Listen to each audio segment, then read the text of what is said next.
Оваа карпа се наоѓа во ваква позиција долго време, можеби со десетици години, но од фотографиите кои што ги добивме, повторувам, од Девана Електрани, може да се забележи одредена нестабилност на карпата, за која што ние како Центар за управување со кризи немаме соодветни информации нити начин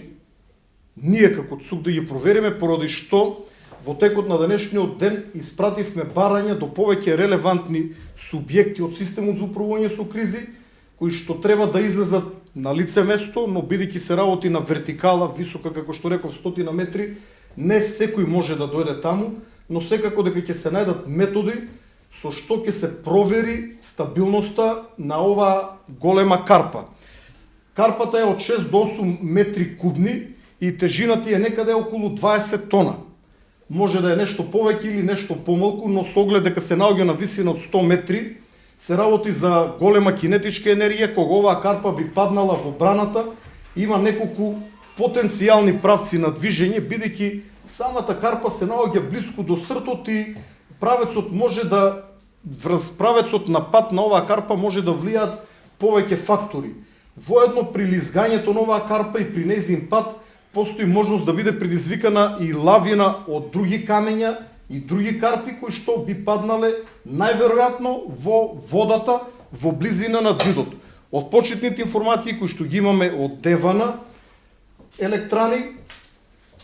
овие карпи не би ја загрозиле самата брана, односно самиот зид, но ние дополнително сакаме да ги провериме ваквите податоци. Ова е местото каде што се наоѓа конкретната карпа. Значи се работи за голема висина и голема кинетичка енергија. Можеби оваа карпа уште 100 години ќе остане на оваа место, но ние како сериозна институција, која што на прво место се грижи за безбедноста на граѓаните, сме должни да предупредиме. Во овој момент информациите кои што ги имаме од Девана се дека зидот на браната не е во опасност, дури и при одрон на карпа, но поради сериозноста на опасноста, која што иако се мали проценти, ние пак ќе повторам, водиме грижа, бидејќи не дај Боже во случај да биде оштетена браната, може да има сериозни последици по целиот овој регион. Ние ќе ги собереме сите информации и потоа на пресконференција, бидејќи сме максимално отворени за јавноста,